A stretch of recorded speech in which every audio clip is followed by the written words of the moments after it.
Aloha, welcome. So I'd like to welcome all of you here. I know that this is a much anticipated event for today. So today I'm going to be talking about 5 breast cancer risks that conventional medicine often overlooks. So I'm not going to be talking about the genetic mutations and things like that with breast cancer, because those are well known and much talked about in conventional medicine, but I'm just going to be talking about some of the things that conventional medicine often overlooks. And so if you have questions that you would like me to address, please type them into the chat and I will try to address the questions as much as I'm able to. So thank you again for joining. And for those of you who aren't familiar with my background, I'm an ND, a naturopathic doctor. And naturopathic doctors are trained as primary care physicians, and we are trained in being able to do physical exams, interpret lab results, do physical, doing physicals and things like that. We can also order imaging tests and all the things that a conventional doctor would do. But with naturopathic medicine, there's a much stronger emphasis on preventive medicine and training with a lot of nutrition, also with herbal medicine and other types of natural remedies.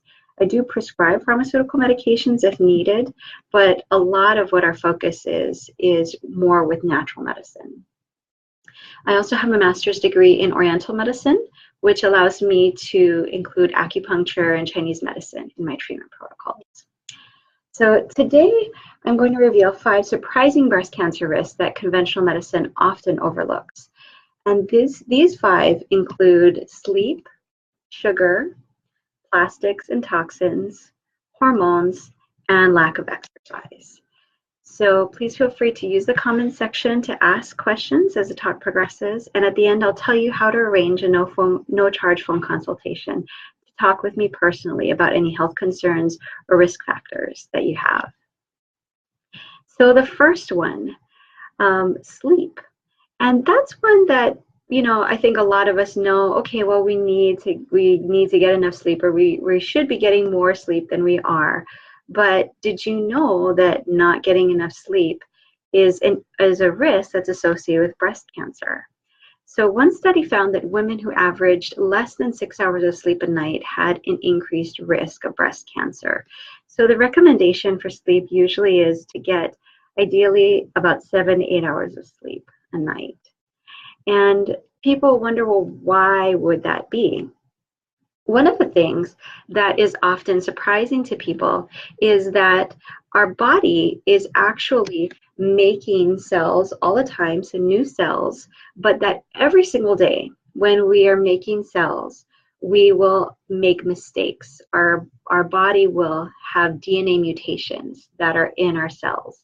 And every time that we make new cells, all of us have mutated cells where there are quote unquote mistakes, that there are mutations in our cells.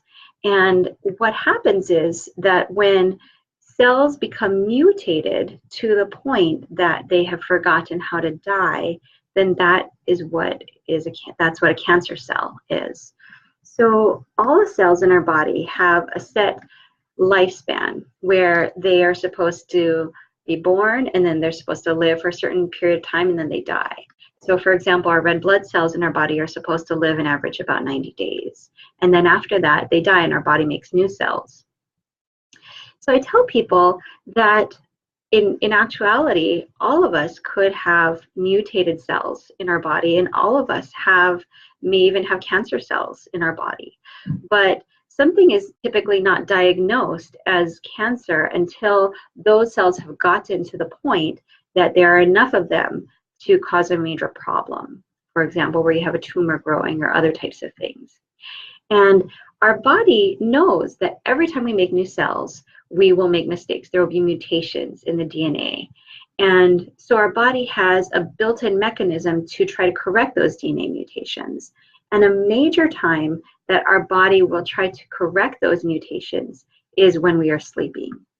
And so that is a time where, because we're resting and we're not digesting or doing a whole lot of other things, then that is a major time where our body really focuses heavily on repairing those mutations in our DNA. And what I've seen clinically with patients is that there's many cancer patients that I've seen, breast cancer patients, but also other types of cancer, where I have patients coming in where they have been chronically sleep deprived for years and years and years.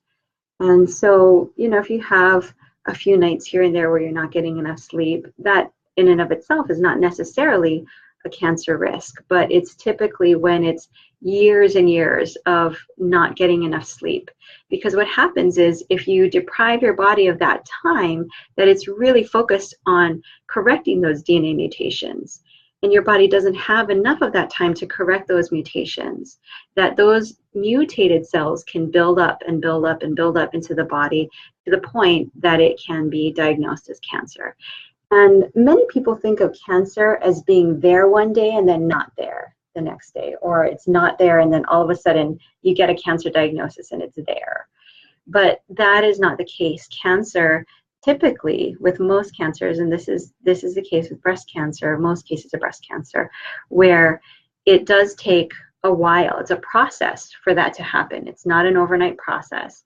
And it can take years of mutations and other types of things building up in the body to get to the point that we would actually call it breast cancer. So that's the why of why sleep deprivation, chronic sleep deprivation, is a risk factor for cancer.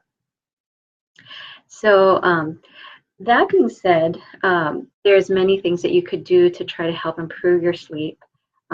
One of the common things is that in our modern society, where we have a lot of lights and street lights and things like that, especially if you live in the city, that the light coming into your room can interfere with your body's ability to make melatonin, and that can cause sleep problems or not being able to get as restful sleep.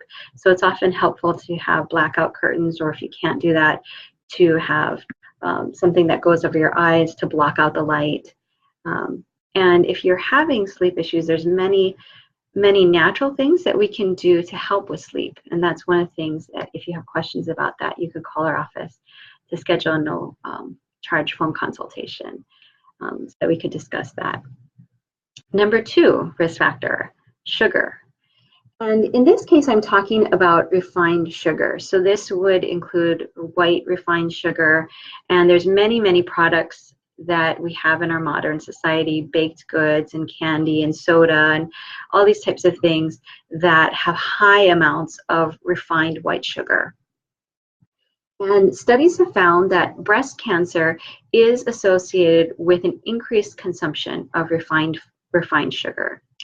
Another study found that there was a modest relationship between eating more of those sweet foods, so desserts, candy, cakes, pies, soda, those kind of things, and breast cancer in young women. So one of the thoughts that they had was that there may be a link between insulin, which your body makes in response to high amounts of sugar or to sugar, and the risk for breast cancer.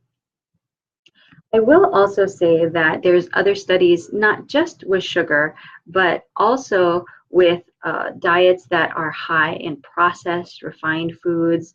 So like fast food type of diet, not having enough good fiber in your diet. And so I really encourage people to eat what I call an anti-inflammatory diet. So foods that are as close to the way that they came out of the ground, or as close to the way that they exist in nature. And so I tell people trying to just do a simpler diet of, instead of packaged processed foods, you know, having fruit, vegetables, having organic meats, nuts, beans, seeds, and other types of foods, but not having a whole lot of the refined processed foods, because that's a risk factor not only for breast cancer, but for many other types of cancers as well. And sugar also is a food for many of our cells in our body, but also is a food for cancer cells. And so with my cancer patients that I'm working with, I tell them one of the most important things is to really avoid a lot of the processed and sugary foods, particularly when they're going through cancer treatment. And I know that there's a lot of concern often about when you're going through chemo or radiation and losing weight. And so I have oncologists will often tell their patients, well, just eat whatever, to make sure that you don't lose too much weight. And it is important not to lose too much weight. That being said, I do tell people you can eat high calorie, healthy foods where they're good, they're high in healthy fats and high in protein and high in calories to try to help prevent you from losing weight, but where they don't have to be high in refined white sugar. So that's important. And I tell my cancer patients, it's not going to be forever, but especially while you're going through cancer treatments, that's really important. And a lot of practitioners who do natural medicine, holistic medical doctors or naturopathic doctors who specialize in cancer will often say the same thing. Another aspect of cancer treatment is that I also work with La'au Lapa'au, or Hawaiian herbal medicine, and work with a practitioner who's been treating cancer with La'au, or Hawaiian herbal medicine, for over 20 years. It's probably been closer to 30 years. And that's one of the things that we find very helpful. He's treated breast cancer patients, both who are going through conventional treatments like chemo and radiation, and also breast cancer patients who have chosen not to do conventional therapies. I do tell people it is an individual case-by-case basis. I won't say that it's a magic cure and that everyone can just not do chemo and radiation. It's very individual for your specific situation and the type of breast cancer that you have. But I often find the La'au very, very helpful.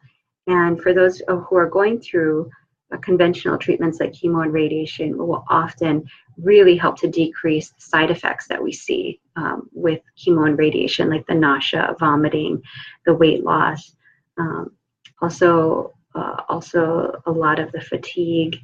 And with radiation, there's La'au, our herbal medicine that we use topically on the skin to help decrease radiation burns. And many of the cancer patients that go through radiation, when they use the medicine that we give them, they find that, wow, they say, oh, my oncologist was really surprised. It's like, I don't even have any radiation burns at all.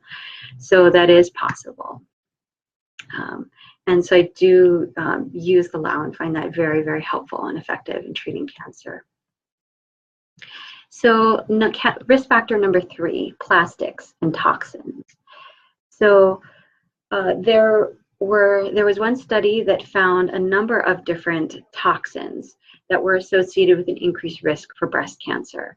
So these included things like formaldehyde, styrene, which is in styrofoam, other types of chemicals like methylene chloride, other large unpronounceable names like trichloroethylene, but also some other minerals when they were consumed in high amounts or where there's high levels of exposure, like nickel and other types of things.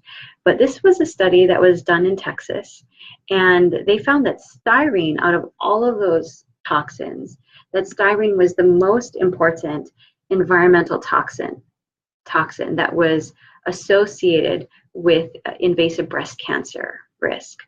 And they found that to involve men and women of all ages. And it's easy to often forget that men can get breast cancer too, that it's not just women. Of course, women have the vast majority of breast cancer, but it is possible for men to get breast cancer too in the breast tissue that they have. So styrene is a carcinogen, so it's something that can cause cancer, and they talked about it as being one of the most important breast cancer carcinogens because of its widespread use in food industry and preparation, and how styrene is released from building materials, tobacco smoke, and industrial chemicals. So number one, so I tell people to try to avoid as much as possible food that's packaged in styrofoam containers. Particularly, we use a lot of styrofoam cups for holding hot liquids and things like that. And especially if there's hot liquids in there, like coffee, then the heat can leach a lot of the styrene out of the styrofoam and it can go right into your coffee or whatever hot liquids that you're drinking, like tea too. So that's another really important one, is ditching those styrofoam cups and styrofoam anything really, and just trying to use, you know, I often tell people, if you have to get, you know, things from buying it from the store, if it's packaged in styrofoam, as soon as possible, trying to transfer it to a glass or stainless steel container, trying to use stainless steel, 100% stainless steel hydro flasks or other types of materials. And that for styrofoam, one of the things, like I said, so I see a comment from Donna Dibdal. You said, how do you spell it? So how do you spell, sorry, what's the word that you wanted me to spell? If you could type that into the chat, and then I'll be taking a look at that. But you know, in terms of the styrene, as I mentioned, that's another thing that can be released also from tobacco smoke. So I think most smokers know that that smoking is associated with an increased risk for lung cancer, but did you also know that it's an increased risk for breast cancer as well, and also for a number of other types of cancers? So quitting smoking, of course, goes without saying, is often easier said than done, but that's a major risk factor as well. So trying to avoid those kinds of toxins. There's other types of toxins that are also associated with breast cancer. So there are some environmental toxins like DDT, which are found in pesticides and other kinds of compounds. And then also styrene. So Donna was asking how I spell styrene.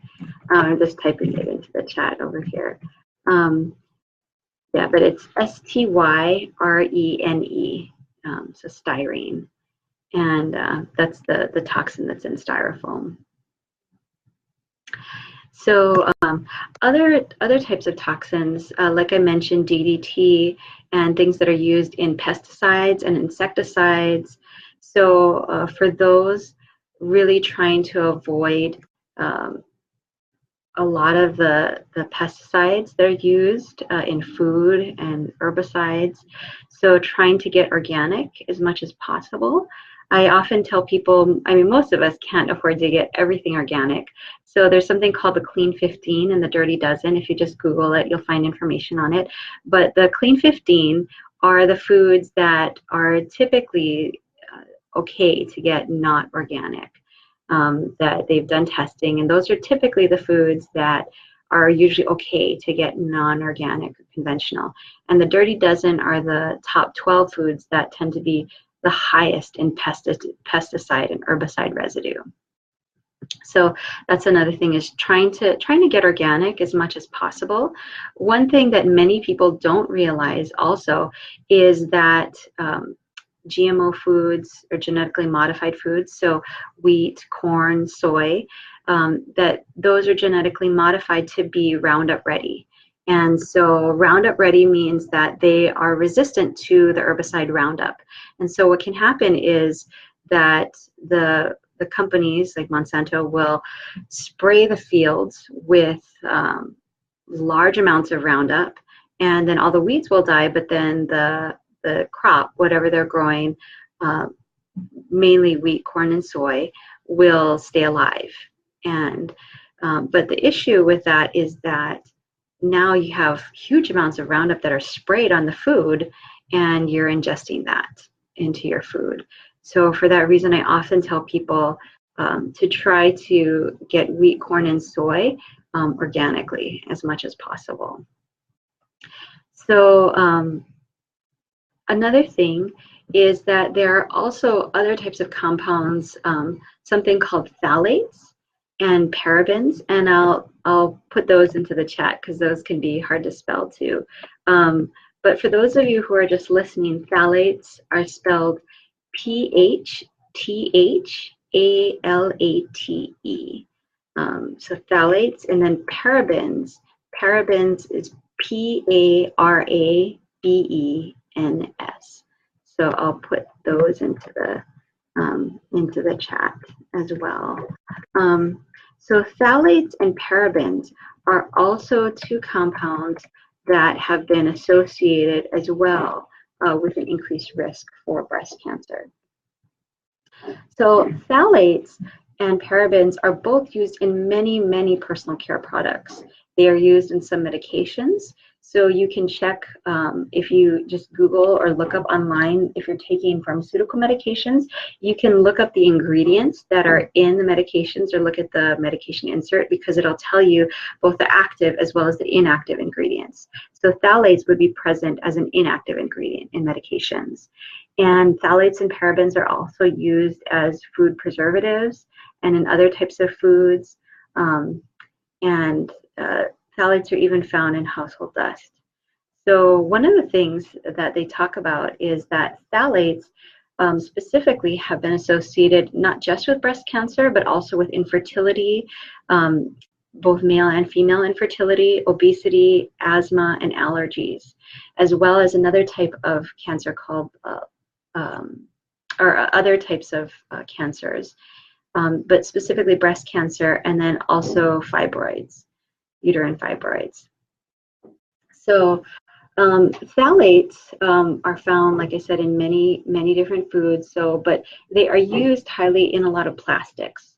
And parabens are also used in many different products as well. So with parabens, those are present in many cosmetic products, so makeup, and also in antiperspirants. So I usually tell people as much as possible to try to avoid the commercial antiperspirants. And I've tried many of the natural antiperspirants or natural deodorants, and unfortunately I found that a lot of them don't really work that well. But there is one that I found that works well, that is actually something that you can make that's homemade. So after this lecture, I'll put on a link to a homemade deodorant that you can make, and it just uses natural products. So it uses coconut oil, shea butter, baking soda, arrowroot powder, and some other things, but they're all edible ingredients, and I have found that to work well. And it's homemade, it's pretty cheap, and so that's an alternative that you can use to commercial antiperspirants and deodorants. And also in terms of plastics, because phthalates are used in so many different plastics, and there's other toxins like BPA or bisphenol A that are in many different plastics. Even if you have a water bottle or something that says BPA free, there are BPA replacements like bisphenol S and other types of bisphenol replacements that actually in studies have been found to be just as problematic as BPA. So I usually tell people to try as much as possible to avoid plastics. In our modern society, it is almost impossible to avoid all plastics. But what I usually tell people is trying to phase out like your Tupperware and your storage containers, and especially making sure that you do not heat or microwave plastics, because whenever you heat plastics, then the toxins, phthalates, and other types of things will come out of the plastics even more so and get into the food. But plastics and phthalates, some of the toxins that are in them can get into the food even if you're not heating it. So trying to avoid Tupperware, and I usually recommend trying to get glass or stainless steel. There are containers, Tupperware, or not Tupperware, but stainless steel containers that you can get on Amazon. I use some that are 100% stainless steel that will have stainless steel for the container itself, and then they'll have a stainless steel cover too. And you can get 100% stainless steel water bottles, and also getting glass. If you have young kids like I do, where glass is breakable, then we use a lot of stainless steel in my house. So you can get stainless steel water bottles, stainless steel baby bottles, and there are baby bottles that use silicone for the nipple instead of plastics. So, so silicone is one of those things that is usually tends to be safer. So for my son, we got him a bottle that had a silicone nipple and was 100% stainless steel, so it didn't even have plastic in the cover. And plastics are everywhere. Also, a lot of us get bottled water, and or we get the bottled water that are in those big jugs, those huge jugs that you put in there. But plastics and phthalates can leach out of the plastics and into your water as well. So I often tell people to avoid plastic, water bottles and things like that, and just get a good water filter. And just use a good water filter, and then use a reusable either glass bottle or a stainless steel water bottle rather than using the bottled water, the plastics. So that's another thing that you can do. Number 4, risk factor number 4, hormones.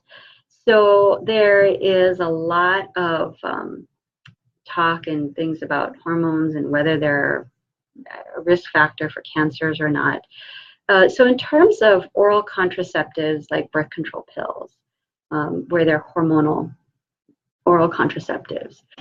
So there are some studies that have found there's not an increased risk, but a number of studies have found that there is a slightly increased risk for breast cancer with hormonal oral contraceptives. So I'm going to share some of the specific data with you on this. And at the end, what I'll do is I'll post links to some of the studies that I'm referencing so that if you want, you can go ahead and look up the studies yourself. I try to be evidence-based as much as possible. And so I'll put down those links for those actual studies that you can look up yourself if you want to look at the research. So for hormones, there's been some studies that have found that women who take oral contraceptives and within 10 years of stopping, that there is a small increase in the relative risk of breast cancer. Some of the studies have found that women who started using oral contraceptives at a younger age, before the age of 20, had a higher relative risk of breast cancer than those who started using oral contraceptives at an older age. So one of the studies found that women who began using it before the age of 20 and who had been using it for a longer period of time had increased risks of breast cancer. So so women who use it earlier, who start using who start using oral contraceptives at an earlier age, and then who also use it for longer periods of time, so for over 10 years, have higher risks of breast cancer developing from that. So again, for oral contraceptives, the risk is it's said to be a smaller risk. It's not something that is definitely if you take oral contraceptives, you're absolutely going to get breast cancer. It's not anything like that. So the studies find that there is a small increase in risk, but of course, trying to start using it later if possible, and trying to use it for shorter periods of time. So birth control is a very individualized decision for women, and you really have to find something that is going to fit for what your needs are and your own health, and for you and your partner. So that's something, and that's something that I'll talk a little bit more about. I see some comments over here from Donna. You said I had a complete hysterectomy at 28 due to risk factors. They took me off hormones. So what can I do? So in terms of things like hormone replacement therapy, I'll talk about that as well. But there are many different natural ways, I would say, if you're dealing with things like hot flashes or postmenopausal symptoms or things like that.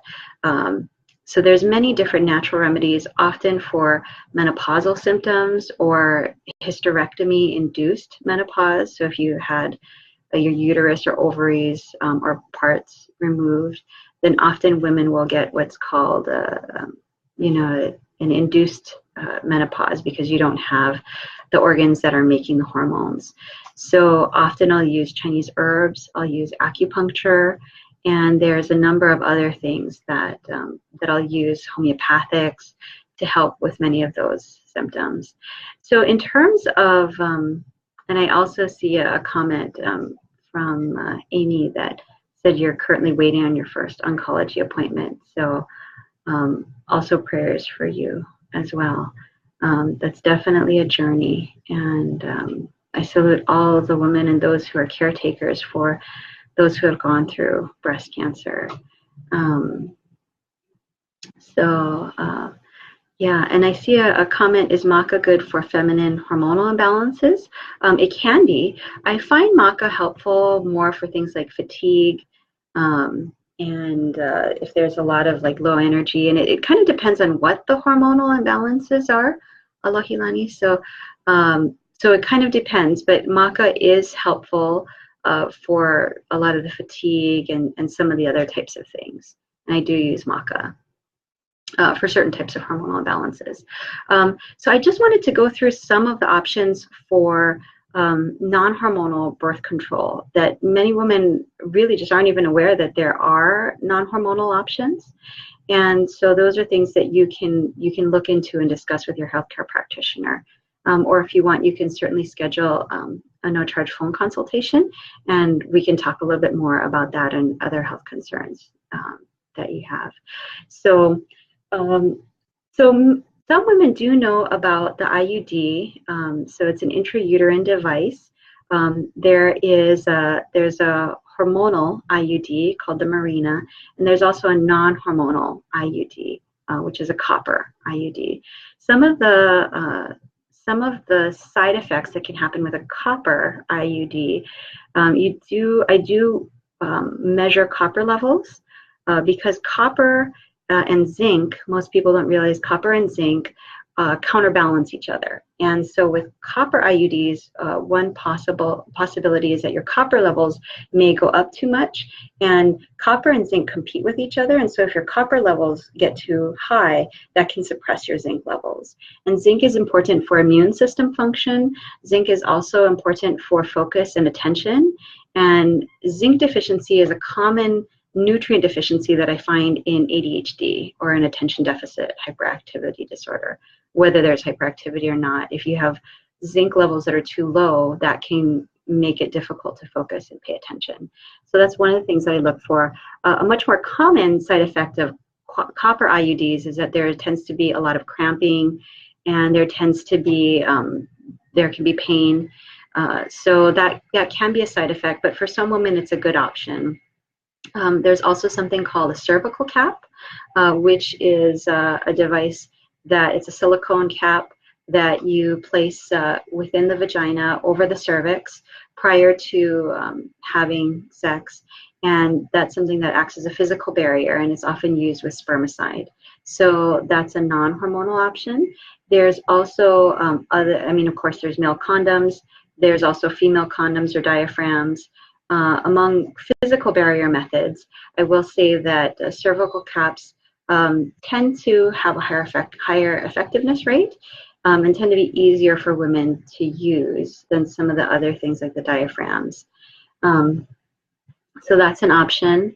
Also, of course, there's surgeries, so tubal ligation and male vasectomies are options. And there's also natural family planning.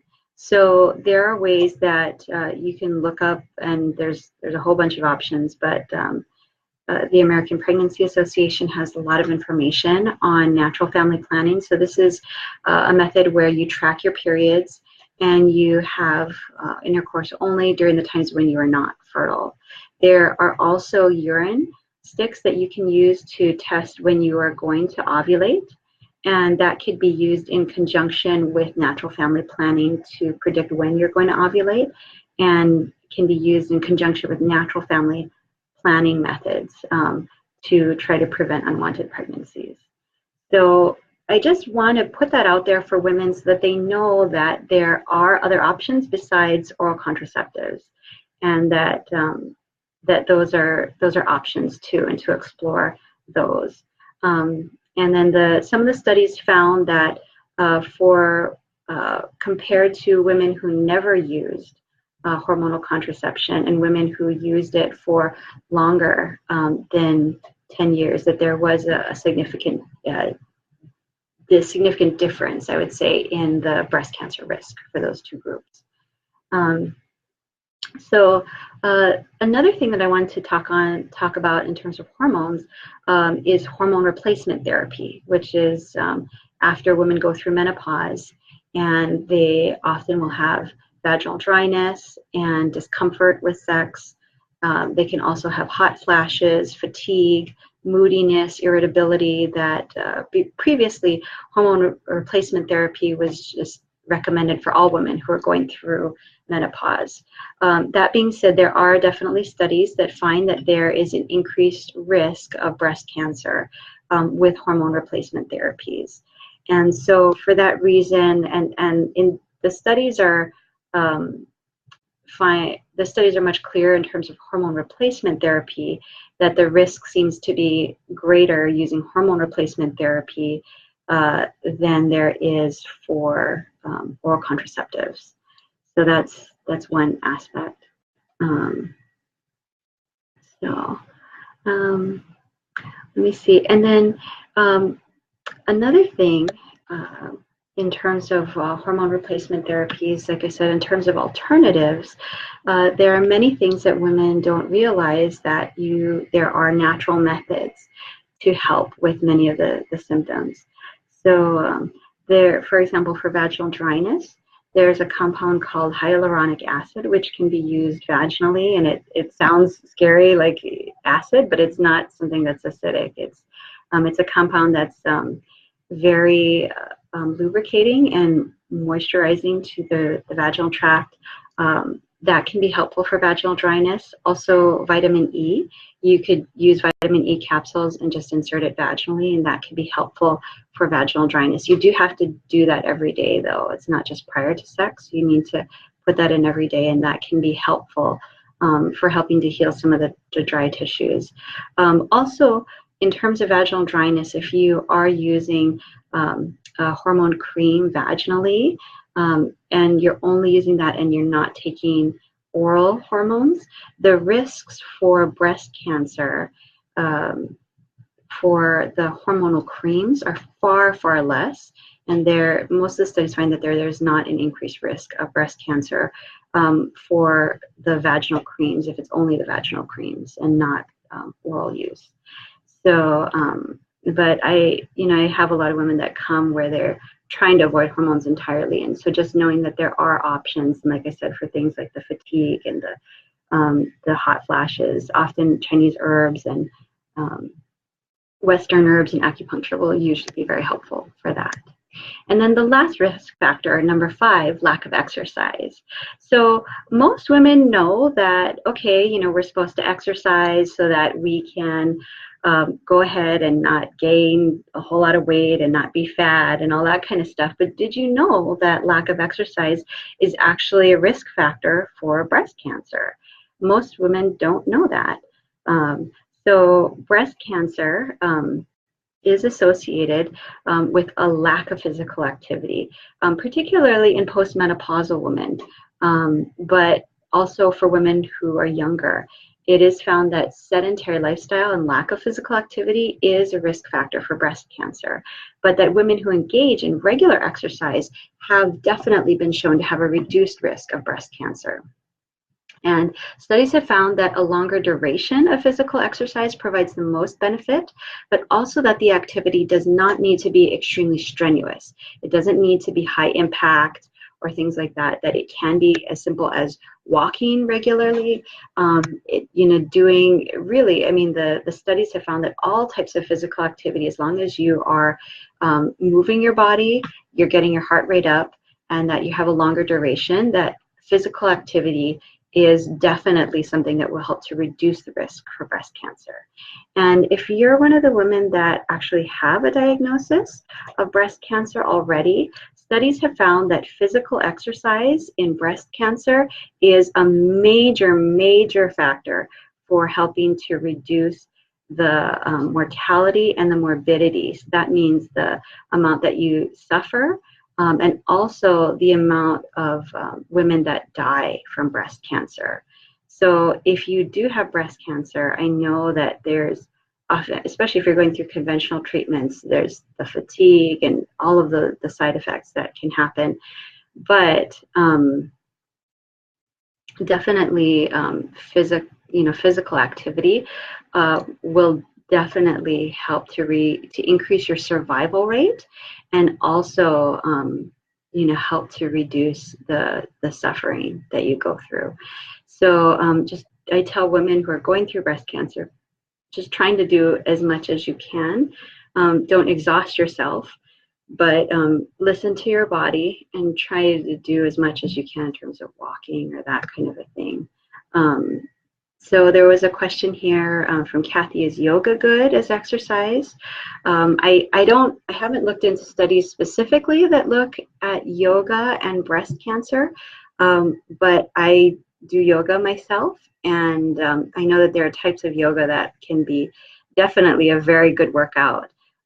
So I would have to look at the specifics in terms of yoga specifically in breast cancer, but I know that there are definitely types of yoga that will get your heart rate up and will help. And I just love yoga too as a mind-body. I feel like it's such a complete type of exercise because you're stretching and you can get your heart rate up and sweat and detox and all of those things.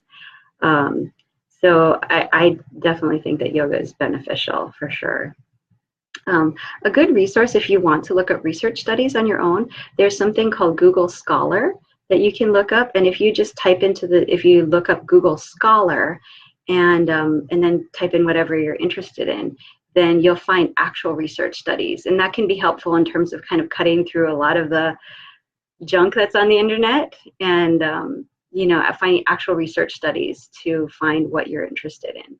So that's a really great resource. I love Google Scholar. Donna was just saying that walking's getting harder for you, vertigo, neurological symptoms. So I know for a lot of people that's a major issue, and that a lot of physical conditions can make exercise very difficult. So those are often really helpful with things like acupuncture and a number of other things.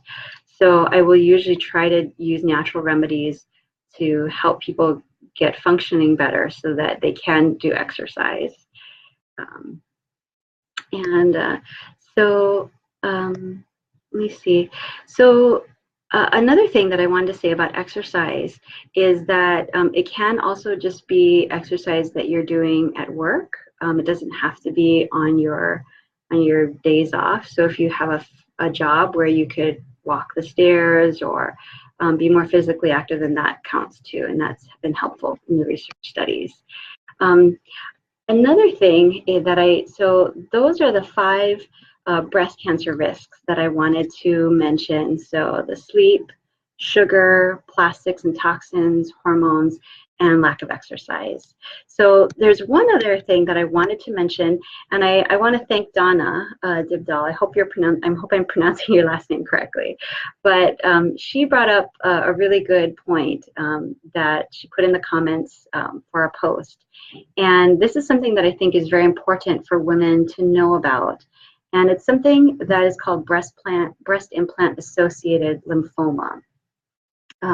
So lymphoma is not breast cancer. Lymphoma is a different type of cancer. It's a cancer of a certain type of blood cell, but it's basically a type of cancer that has been associated with breast implants.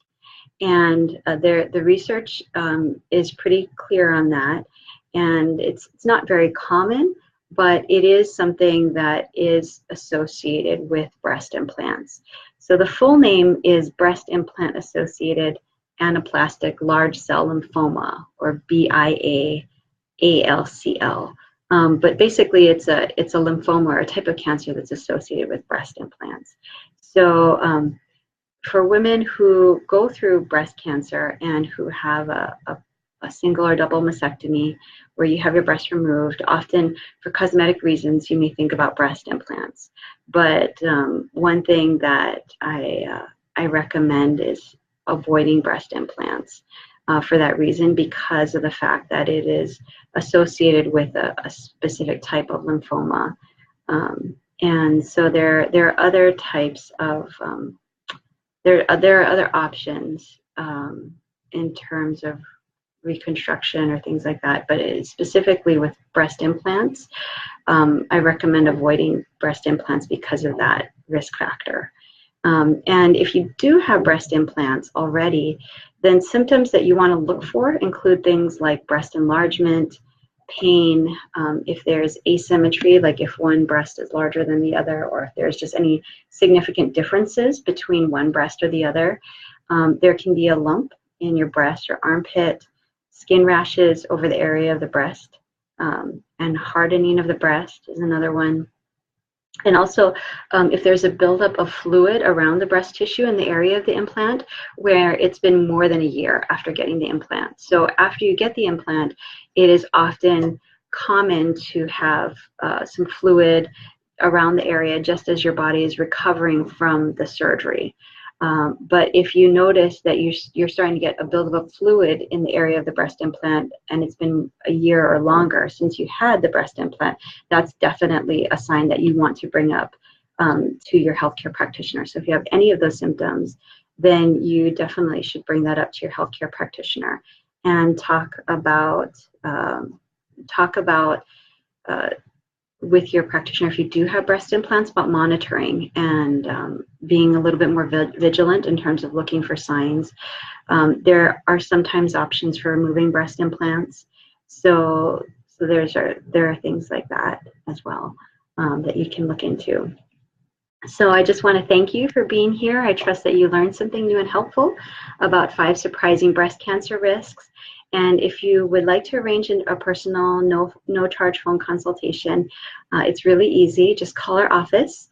Our number is 808-783-0361. Again, 808-783-0361. And we'll post it. We have the information on my page. If you are on the mainland or long distance, you can certainly schedule a free consultation as well. So I just want to thank you again, and just a reminder that I'll be posting links for some of the research studies. This is just a sampling of research studies. There's a lot more research studies that I could post, but I'll just put a sampling of some of the main studies.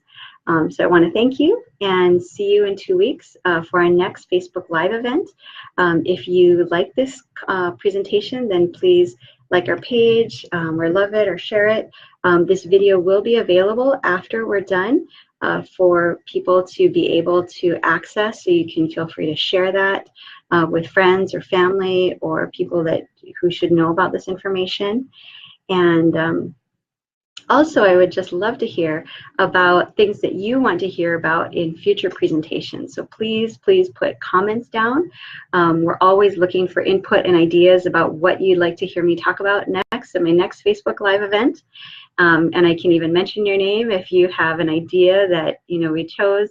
But I would love to hear from you about what you would like to hear about next at our next Facebook Live event. I've done a number of speaking engagements on many different health topics. So I'd love to hear what you're interested in and what you would like to hear me talk about at the next Facebook Live event. So please share. And again, aloha.